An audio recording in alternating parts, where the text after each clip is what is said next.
ready to get started and ready to talk to you. Thank you. Thank you. Firstly, I want to thank you for accepting my invitation and accepting to talk with me. Yep, and I appreciate you reaching out so that we can have the discussion. So I've been actually looking forward to it. Uh, so I thought to introduce you to my audience. Okay, you say that one more time. I thought to introduce you to my audience.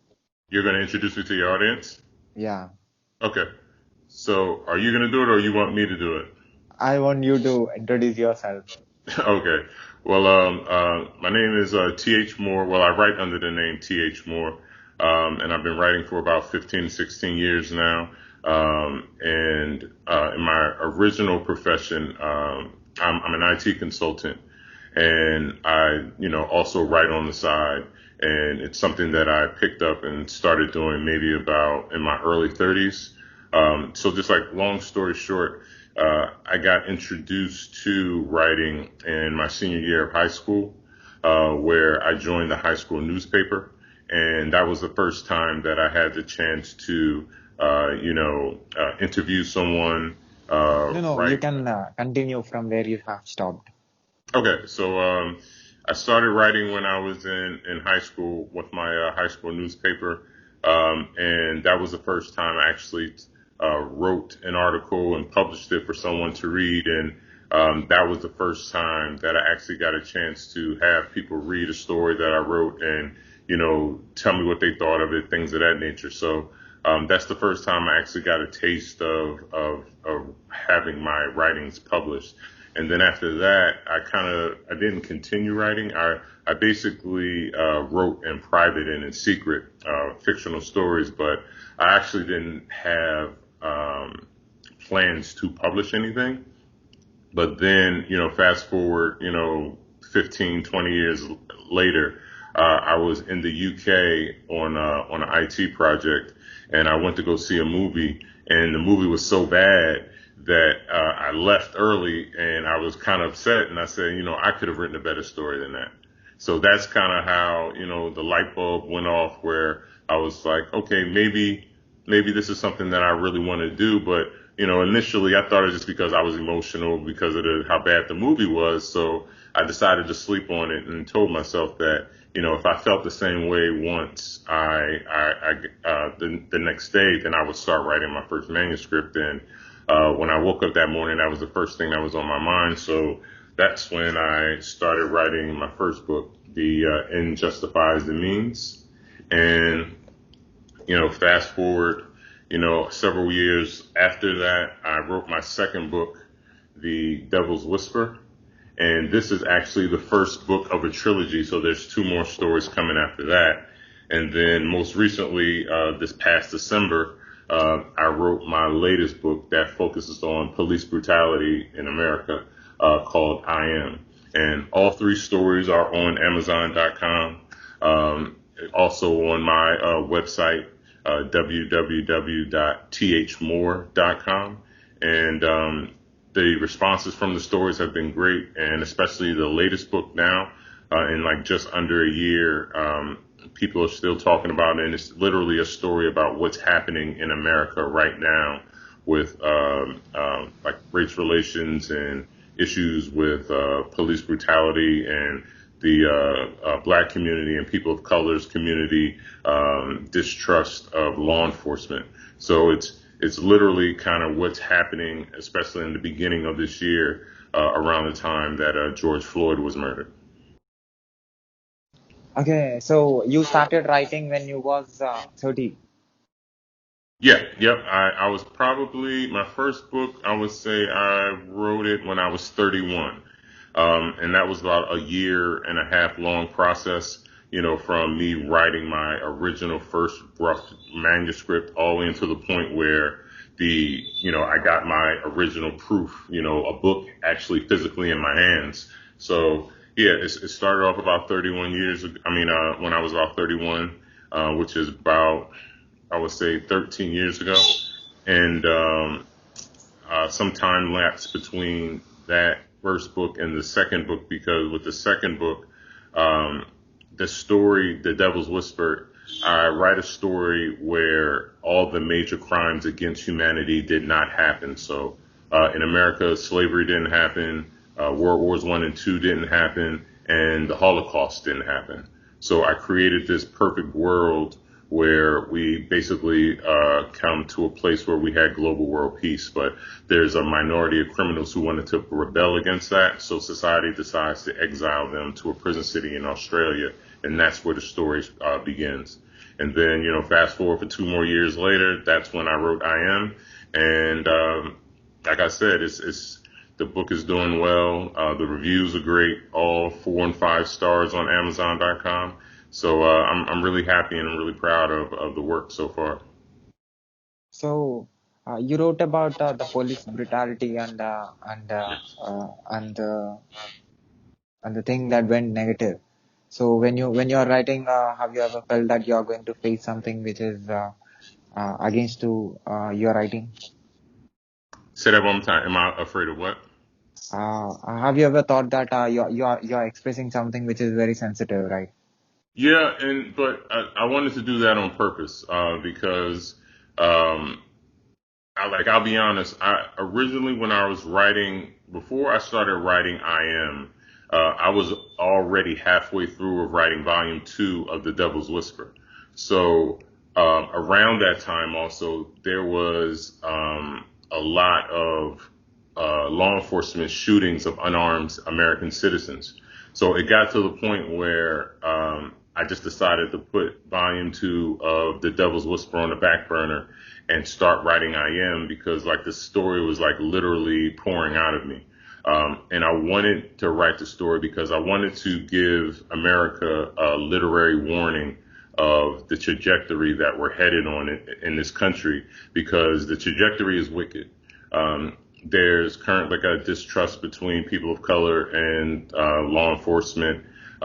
There's been an increase and a rise of white supremacy and hate crimes. So I wanted to write a story to kind of like foreshadow if we continue on this path, what could potentially happen. And what I mean by that is that in our communities of color, and like if you've been watching the news, at one point earlier in this year, over 30 U.S. cities were burning, and people were having uprisings, and other people call it rioting, but from our perspective, it's an uprising. So unfortunately, I thought that type of activity wouldn't happen, maybe 4 more years later if Trump happened to win a second term. But unfortunately, we were a lot far longer. The emotion and the anger came to fruition a whole lot sooner than I anticipated. So literally a few months after I released the book, what I wrote about was literally happening in real life in America. So again, it was just, I wanted to force an unsettling and an uncomfortable conversation in the country by forcing readers to read the story. And there's ways that I've written in the story that kind of puts you in the place of people of color and people from a law enforcement perspective to force us to have this conversation instead of where we're currently at, where we want to debate everyone and everyone has to be right and see each other's point of view. But it's my belief that we've kind of lost the art of conversation where I can have a conversation with you, you with I, and even if we disagree, there's still a middle ground that we can reach. But now we're kind of like in a place where we're tribes, or people call it tribalism, where I'm going to choose one side, other people are going to choose one side. We're not going to talk to one another, or we're just going to yell at one another. And ultimately, that type of approach is going to lead to conflict and eventually violence. So I wanted to force people to have conversations to prevent that from happening, so that things don't escalate. So the movie that made you to become a writer and made you to put your skills out. Yeah. So at 31 age, you decided to write and you decided to put your imagination out. Right. So I'm sorry. What was your question? So after putting your imagination out, what was your thoughts and at 31? Like honestly, I'll be honest and say that when I originally wrote the book, even though that bad movie triggered me to write it, um, it was kind of like a bucket list type of thing where I wanted to leave something behind, um, after, I've left, after I pass away and things like that. Because, literature and books live forever. So I wrote it. I wrote the story. No one knew I was writing it. I didn't promote it. I didn't even have a website initially. And after I wrote it and published it, I just basically told my family and my friends, like, hey, I wrote a book, read it. And then, they read it and they said that they liked it. But, family and friends, they'll say that they like anything that you do. But what convinced me to continue writing was that I I randomly started getting emails from book clubs from people I know I didn't sell the book to. So there was a book club in Ohio that reached out to me. There was a book club in California that reached out to me. So that kind of like put me in a mindset maybe I should keep writing if people are actually enjoying my stories and they're asking, hey, when's your next book going to come out? So that's when I decided to write, the second book, The Devil's Whisper. And after that, and people like that story and was looking forward to the next two volumes, again, like I said, after, what happened with police brutality in the country 2 years ago, I decided to write I Am, and the reception of I Am has been, great. So information technology consultant is different from writing. So both Yes. are, how do you manage both? Like people ask me that, and my answer is that I don't sleep. So like from 9 to 5, and sometimes it goes longer than 9 to 5 because I'm an IT operations senior manager for a global IT firm, and we support a 24/7 environment. So I'm technically on call all the time. So those days where, nothing's happening and everything is fine, where, I can clock out somewhere between 5 and 6 p.m., I basically, like I go to the gym to unwind and decompress. And then my pattern is like around 8 or 9 o'clock. I turn the TV off. I turn my phone off. And I sit at my laptop and I make myself write for at least an hour. Normally it goes way past that, but having that regimen helps me keep my discipline where, I don't get sidetracked of writing for like a month and then get halfway through a book and then, I get distracted and then, I don't write again for a few weeks or a few days or a few months and the book never actually gets finished. So once I create that regimen, once I start, every night before I go to bed, I say I have to write for at least an hour. And then once I get into that groove, usually I'll finish my rough manuscript, my first draft within like 2 to 3 months. And then, I go through like the editing process and, getting cover art done and things of that nature. And then usually somewhere between like a year to a year and a half, I have like the finished product in my hand. So what is the genre that you love? It's suspense fiction. I've always like I was raised an only child, so I have an active imagination between all the movies that I've watched and all the television shows, and on top of that, I don't have siblings, so I pretty much had to keep myself entertained. But growing up, I always recognized that sometimes I would get lost in my thoughts. And, I would get in trouble with it with my teachers and, they would pop me in the back of the head every once in a while to like snap me out of it. But as I became an adult, I kind of embraced that imagination. And as a result, I started putting those stories that I initially started writing in secret to decide to publish them. And, as a result, I currently have like 3 books published with 2 more on the way. So, I'm glad that things worked out the way that they did. But again, I always knew that I would be working in the tech field because I got my first computer when I was 6 years old. So I fell in love with computers at that early age and knew that's ultimately what I'll be doing for a living. But coincidentally, a bad movie triggered me writing my first book. And, here I am 3 books later, and hopefully it'll be 5 in the next few years. Can I say that technology helped you to write properly? I'm gonna say no. With tech, like obviously, like going to college or university, um, I had, English classes and things of that nature where in undergrad, you're constantly writing papers. So I've always had to write, but I never thought, I never put that much emphasis on writing or English classes or when I wrote papers, as I did with focusing on, coding and, system development and things that are in the tech field. I always strived in technology. So I never really paid attention to, like humanities and English classes and things like that. I always paid attention to math, science, and tech. So it didn't really help, but as a result of me writing in secret, my writing got better. And like even with my stories, with my readers, when they read the difference between how I wrote The End Justifies the Means, my first book, in comparison to my latest book, I Am, they can actually see my growth in my writing and in my storytelling and character development and things of that nature. So I cannot give tech credit for my writing.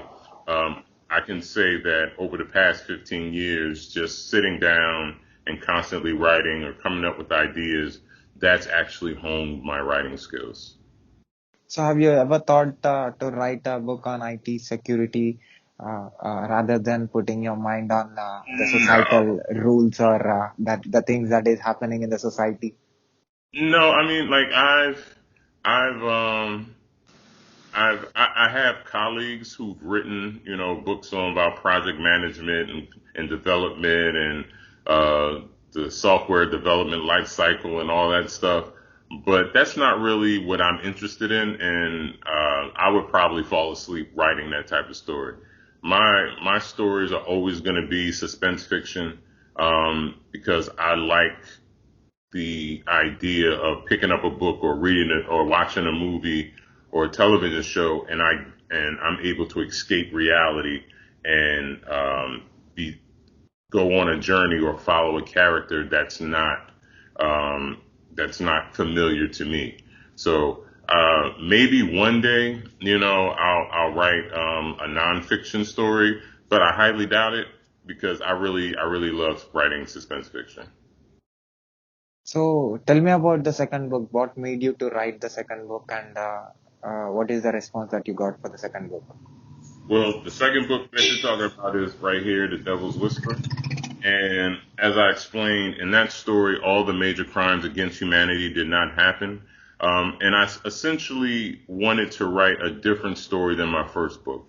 My first book, The End Justifies the Means, that's a urban suspense novel. So if you're familiar with the TV show The Wire, that's based out of Baltimore, Maryland, or if you've ever read the story The Coldest Winter Ever by Sister Soldier, it's that type of genre. But I didn't when I first wrote that story, whenever I would have my book placed in bookstores, they would always put it in the urban section or what they call hood lit. So even though that was the backdrop or that was the stage for that story, I didn't want to be pigeonholed into a urban lit writer or a black story writer. I'm just a writer that happens to be African American. So with the second book, I wanted to write a story that I'd never seen a movie similar to it. I've never read a story about it. So that's why I literally had to, rewrite history to change those events that created slavery, that created World Wars One and Two, and the Holocaust, because I wanted to. We've never come to a place where we've had global world peace. We've had people talk about it or wish for it and say, "Hey, I wish for world peace," or when they wish for their birthday or for New Year's Eve. Um, but we've never experienced it. So I asked myself, what would that world look like and how could we get there?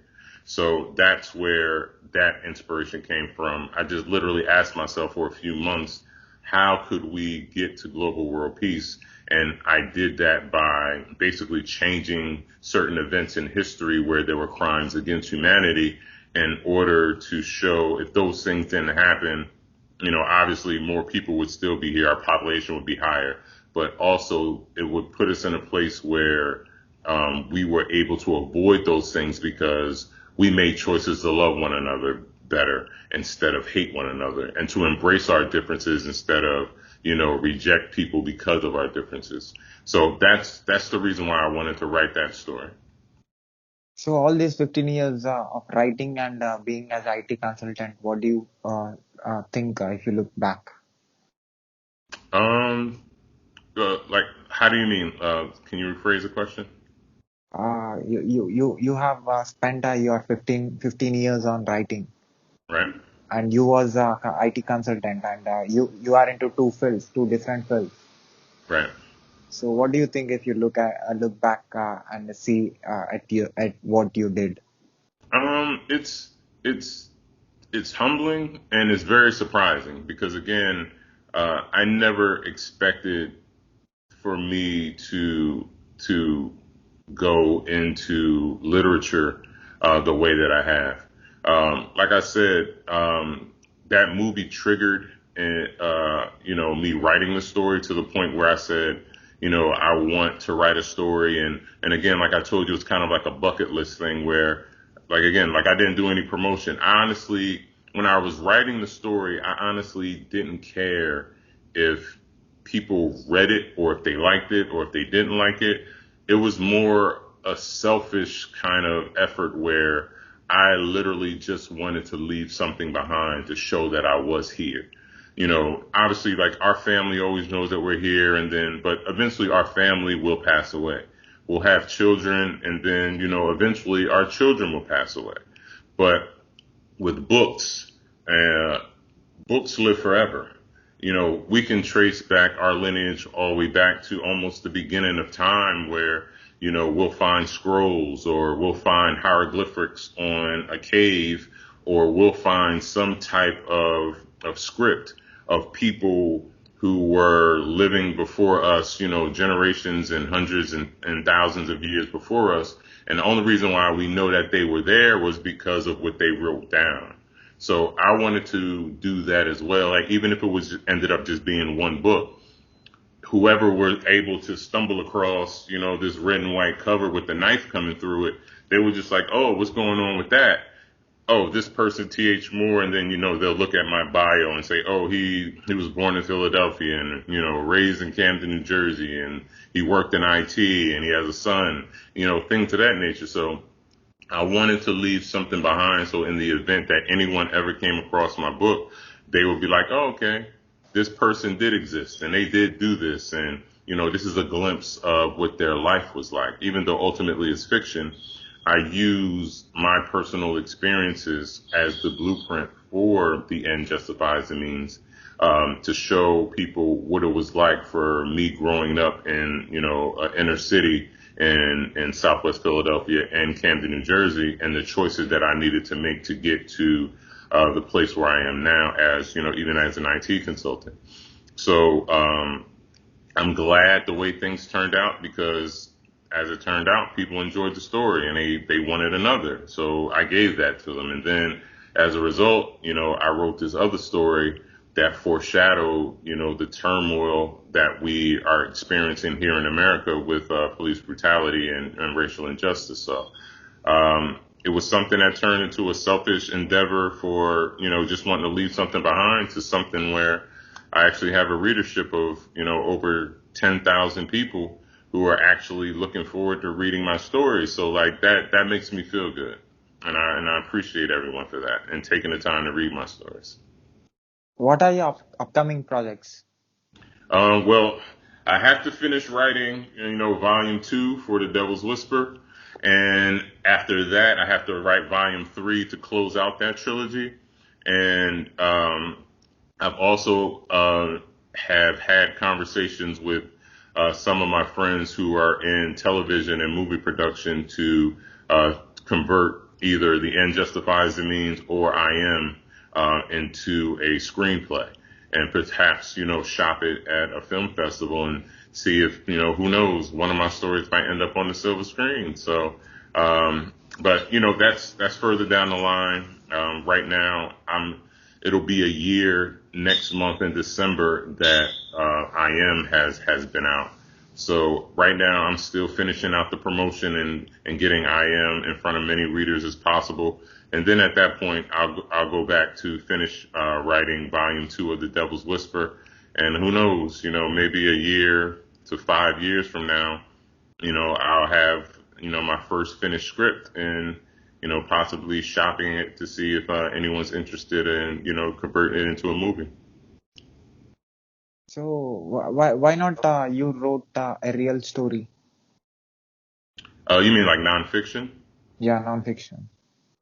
Like, to be honest, I was never.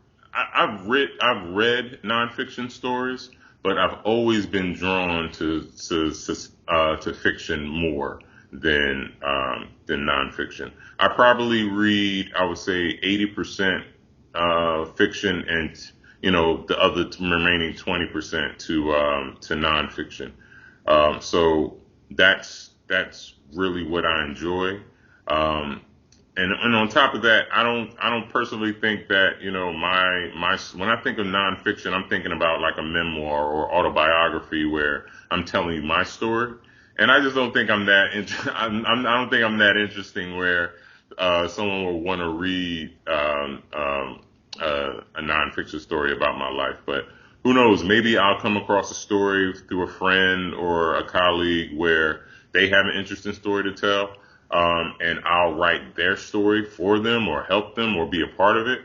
And I've actually, tried to convince two of my friends to let me tell their stories because I think their story is way more interesting than mine. So until then, I'll just use my imagination to come up with, a good story until something happens in my personal life where I can say, hey, I have a good nonfiction story to tell.